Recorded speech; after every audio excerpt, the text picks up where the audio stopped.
Setiap malam jam 10, selalu ada order misterius dari rumah sakit di Magelang. Nama penumpangnya sama, Maya, perawat cantik yang katanya sudah meninggal seminggu lalu. Tapi order itu masih terus muncul. Dan kalau kamu terima, konon kamu akan melihatnya duduk di jok belakang motor, tersenyum wangi melati, dengan wajah pucat dan mata hitam kosong. Malam itu Magelang tampak lengang, seperti kota kecil yang sedang tidur lelap setelah diguyur hujan sejak sore. Jalanan basah memantulkan cahaya lampu jalan yang kuning redup, sementara kabut tipis mulai turun perlahan dari arah pegunungan. Udara terasa dingin dan lembab, menusuk kulit sampai ke tulang. Dika, seorang pengemudi ojek online berusia 25 tahun, sedang duduk di atas motornya di depan minimarket yang sudah setengah menutup rolling door. Dia menyesap kopi sachet hangat dari gelas plastik, berharap rasa manis dan panasnya bisa mengusir kantuk yang mulai datang. Di sekelilingnya, hanya terdengar suara hujan rintik-rintik di atap seng dan dengungan jauh dari serangga malam. Sepi banget malam ini, gumamnya sambil memeriksa ponsel. Si aplikasi ojek masih terbuka, tapi sejak pukul 9 belum ada orderan sama sekali. Biasanya jam segini masih ada pelanggan yang minta diantar ke stasiun atau ke hotel. Tapi malam itu layar ponselnya benar-benar kosong. Dika menarik napas panjang, hampir memutuskan untuk menutup aplikasi dan pulang, sampai akhirnya suara notifikasi memecah kesunyian. Dia langsung menatap layar. Dan ada order masuk dari Rumah Sakit Umum Magelang.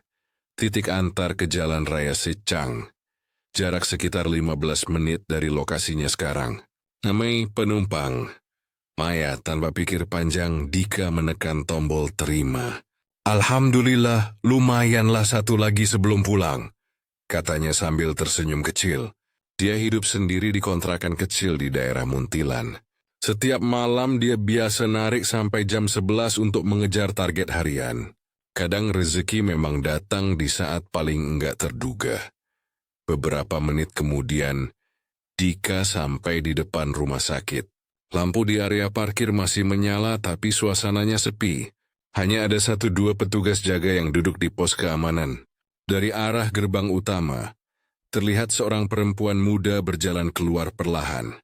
Dia mengenakan seragam perawat berwarna putih bersih. Wajahnya pucat namun cantik, dengan rambut panjang hitam tergerai dan sedikit basah karena embun malam. Malam, Mbak Maya, sapa Dika sopan sambil menunduk sedikit. Perempuan itu tersenyum tipis. Iya Mas Dika ya. Dika sempat terkejut.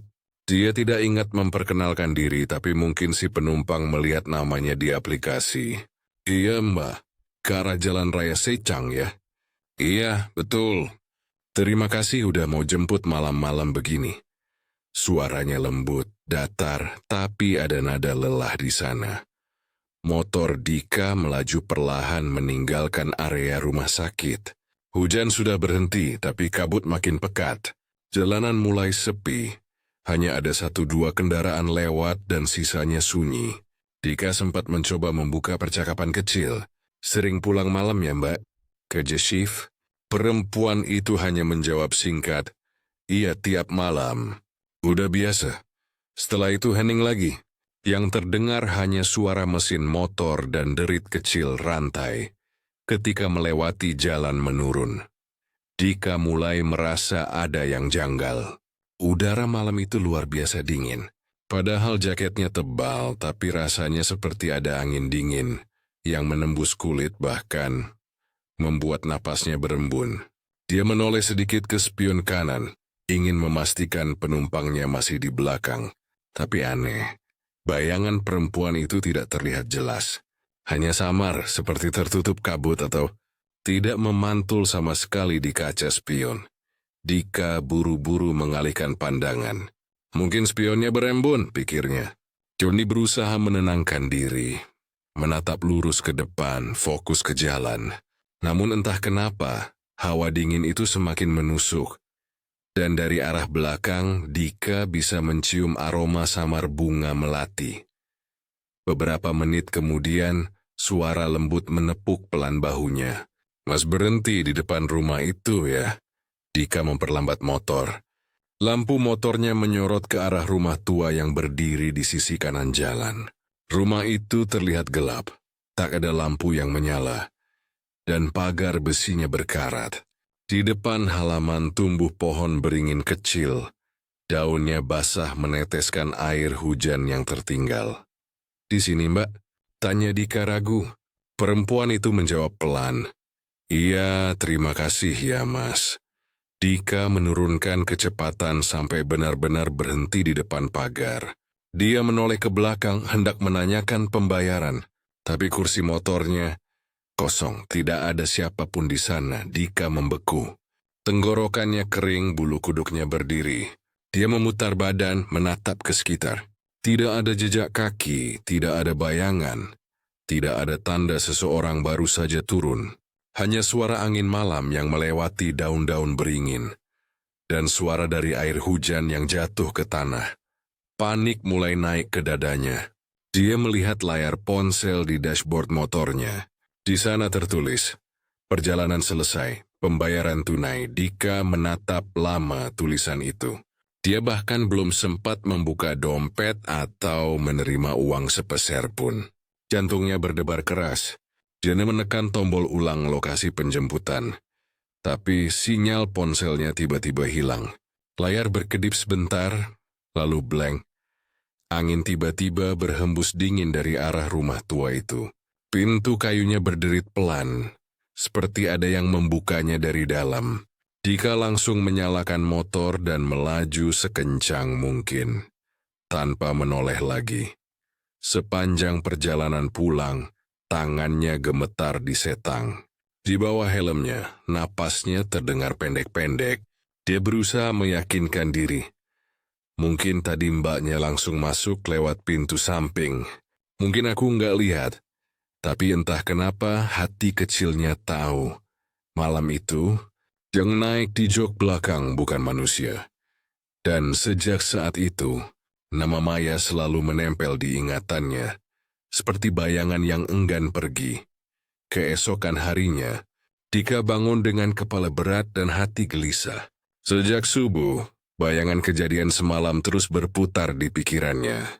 Ia berusaha meyakinkan diri bahwa yang dia alami hanyalah halusinasi karena kelelahan. "Mungkin aku ngantuk banget sampai ngelamun," katanya sambil menatap secangkir kopi hitam yang mengepul di atas meja kontrakan kecilnya. Tapi semakin ia mencoba melupakan, semakin jelas bayangan wajah pucat perempuan bernama Maya muncul di pikirannya. Senyum tipisnya, suaranya yang datar tapi lembut, dan cara dia menghilang tanpa jejak. Dika menggeleng pelan. Nggak usah mikir aneh-aneh," ujarnya mencoba menenangkan diri. Dia membuka ponsel, mengecek saldo dan target harian. Sisa uang di aplikasi ojeknya tidak banyak. Dan sewa kontrakan sudah menunggu akhir minggu ini. Mau tak mau, dia harus tetap bekerja malam nanti. Sepanjang siang, Dika mencoba tidur, tapi matanya tak kunjung terpejam. Setiap kali memejamkan mata, yang muncul adalah bayangan rumah tua di depan kuburan, suara daun kering, dan aroma bunga melati yang menusuk hidung. Sampai akhirnya menjelang maghrib, dia memutuskan untuk berangkat lagi. Langit sore itu berwarna jingga keunguan. Udara dingin khas Magelang mulai terasa. Tapi malam ini lebih tenang. Tidak ada hujan, hanya angin yang bertiup pelan membawa bau tanah basah dari semalam. Dika mengenakan jaket tebal dan helmnya, lalu menyalakan motor. Di dalam hati, ia berdoa lirih. Semoga malam ini tak ada kejadian aneh seperti kemarin. Namun dunia seperti sedang ingin menguji nyalinya. Sekitar pukul 10:05, ponselnya berbunyi. Bling, notifikasi masuk dari aplikasi ojek online. Dika melihat layarnya, dan dadanya langsung terasa berat. Nama penumpangnya, Maya. Titik jemput Rumah Sakit Umum Magelang. Titi Antar, Jalan Raya Secang. Persis sama seperti semalam, jari-jarinya sempat ragu menekan layar. Keringat dingin mulai muncul di tengkuk. Ah, nggak mungkin. Mungkin ini cuma kebetulan nama gumamnya. Tapi nama yang muncul di layar itu benar-benar sama, lengkap dengan foto profil yang sama. Wajah perempuan muda berambut panjang dengan seragam putih. Dika menatap layar cukup lama, lalu menarik napas dalam-dalam. Entah kenapa, tangannya bergerak sendiri menekan tombol terima order. Dalam hati dia berkata, kalau ini beneran aneh, besok aku nggak narik malam lagi. Dika melaju menuju rumah sakit. Jalanan malam itu sepi sekali. Hanya beberapa kendaraan melintas. Di depan gerbang rumah sakit, lampu neon berwarna putih terang menyoroti halaman yang tampak sunyi. Dan di sana, seperti deja vu, berdirilah sosok perempuan itu. Seragam putihnya sama, rambutnya masih tergerai panjang, dan kulitnya tetap tampak pucat di bawah cahaya lampu. Malam, Mas Dika, sapa perempuan itu lembut dengan senyum yang sama seperti malam sebelumnya. Dika menelan ludah. Suaranya sempat tertahan sebelum ia bisa menjawab. Malam Mbak, kerja malam terus ya. Perempuan itu menatapnya dengan mata teduh. Tapi ada sesuatu di balik tatapan itu yang membuat Dika tidak tenang.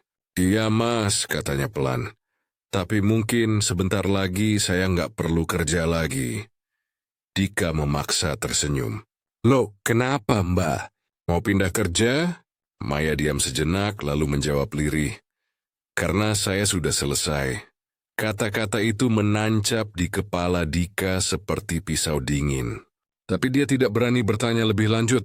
Dia hanya menyalakan motor dan melaju perlahan meninggalkan rumah sakit. Perjalanan malam itu terasa berbeda. Angin terasa lebih dingin, jalanan lebih sunyi. Dan kabut mulai turun dari arah utara. Dika merasa seperti mereka berdua sedang melewati jalur yang sama persis seperti semalam. Tapi, suasananya jauh lebih menyeramkan. Lampu motornya menyorot kabut tipis yang bergulung di jalanan menurun. Dan setiap kali mereka melewati pepohonan besar di pinggir jalan, angin berhembus membawa suara seperti bisikan samar. Sekitar 5 menit kemudian, motor mereka melewati area pemakaman kecil yang berada di tepi jalan. Batu-batu nisan berjejer gelap di balik pagar rendah, sebagian tertutup kabut. Tiba-tiba aroma bunga melati yang kuat menyeruak begitu saja. Wangi itu menusuk hidung, terlalu kuat untuk sekadar bau bunga di sekitar situ. Dika menelan ludah. Wangi itu sama persis seperti malam kemarin. Wangi yang membuat seluruh tubuhnya merinding. Dia melirik spion kanan dengan hati-hati. Kali ini dia melihat bayangan di belakangnya. Sosok perempuan itu memang ada, tapi kepalanya menunduk dalam. Rambut hitam panjangnya menutupi seluruh wajah. Bahunya naik turun perlahan seperti sedang menahan tangis. Dika ingin berhenti, tapi bibirnya keluh. Dia hanya bisa terus memandangi jalan yang basah di depan, sementara jantungnya berdetak makin cepat. Lalu terdengar suara lirih dari belakang. Begitu lembut tapi dingin. Terus aja Mas, sebentar lagi sampai. Suara itu bukan sekadar suara manusia biasa. Ada gema halus di ujungnya, seperti datang dari tempat jauh. Dika menggenggam setang motor lebih erat. Iya Mbah, jawabnya pelan tanpa menoleh. Dia hanya ingin cepat sampai dan menyudahi perjalanan aneh ini. Beberapa menit kemudian, lampu motor menyorot rumah yang sama seperti kemarin malam. Rumah tua dengan pagar berkarat dan pohon beringin kecil di depannya. Rumah itu tampak lebih menyeramkan sekarang. Pintu depannya terbuka sedikit seperti sedang menunggu tamu. Di sini, Mas, makasih ya. Suara Maya terdengar lagi, lebih lembut dari sebelumnya. Dika langsung menurunkan kecepatan dan berhenti tepat di depan pagar. Dia menoleh cepat ke belakang, tapi seperti yang sudah dia duga, kursi motornya kosong. Namun kali ini ada sesuatu yang berbeda. Di atas jok belakang motornya tergeletak setangkai bunga melati segar. Dika menatapnya lama, bunganya masih basah.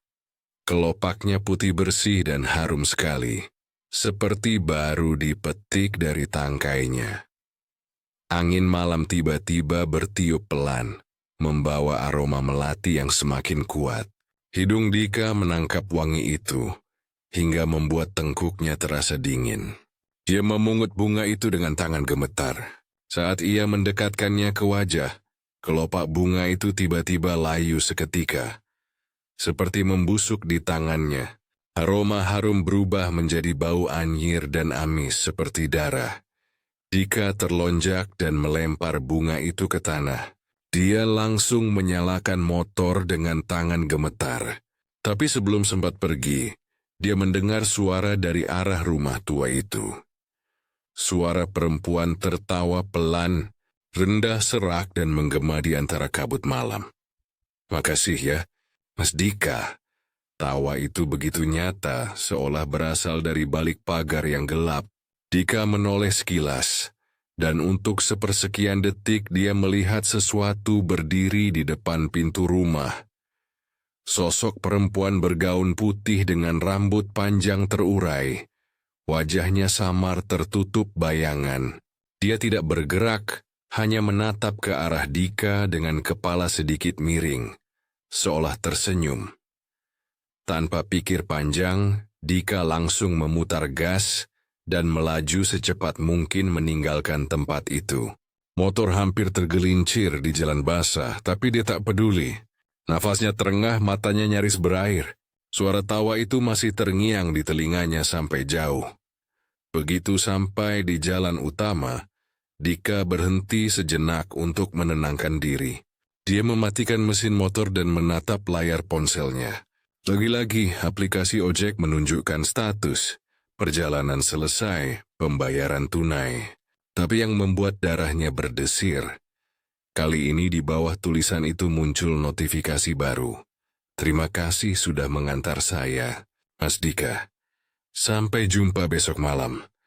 Tulisan itu berwarna abu-abu, tanpa foto profil, tanpa status aktif.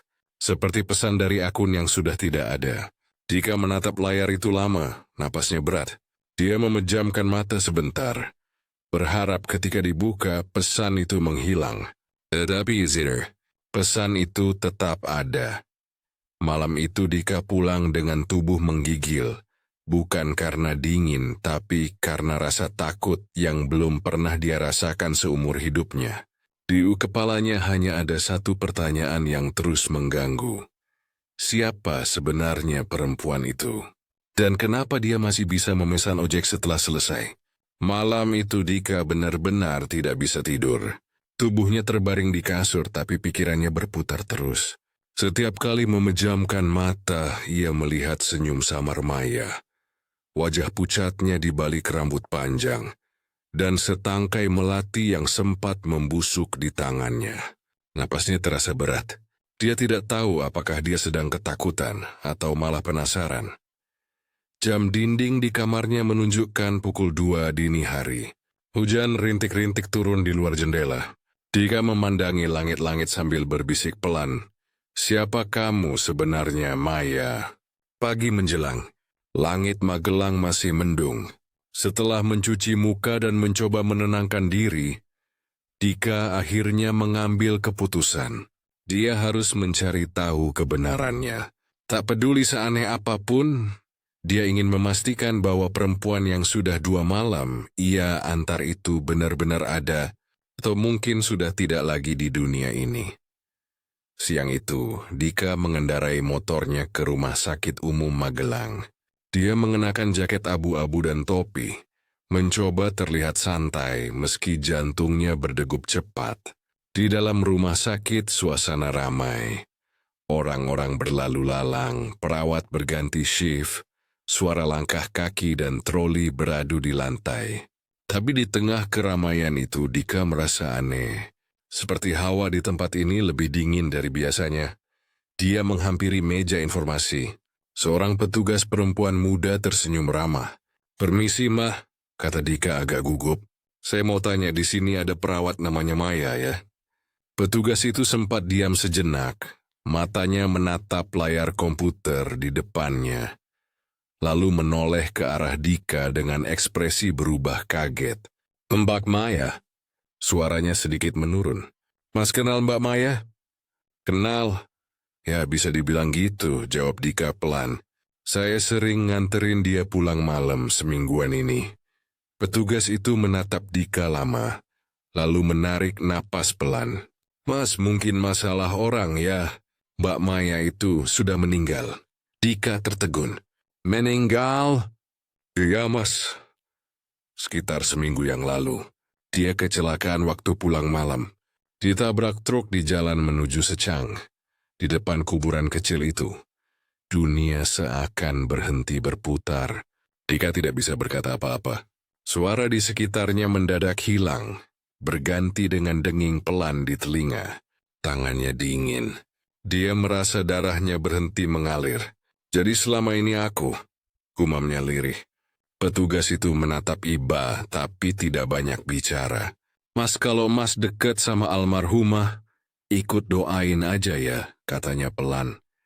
Dika hanya mengangguk, lalu berjalan gontai keluar rumah sakit. Langkahnya terasa berat. Angin sore menyapu wajahnya, membawa aroma tanah dan sisa hujan. Di kejauhan, langit tampak kelabu dan bayangan pohon di pinggir jalan bergoyang perlahan. Dia menatap jalan ke arah Secang, jalur yang sudah 2 malam dia lewati, dan merinding membayangkan bahwa di sanalah Maya kehilangan nyawanya. Malamnya Dika bertekad untuk tidak bekerja. Dia menutup aplikasi ojeknya, mematikan ponsel dan berbaring lebih awal.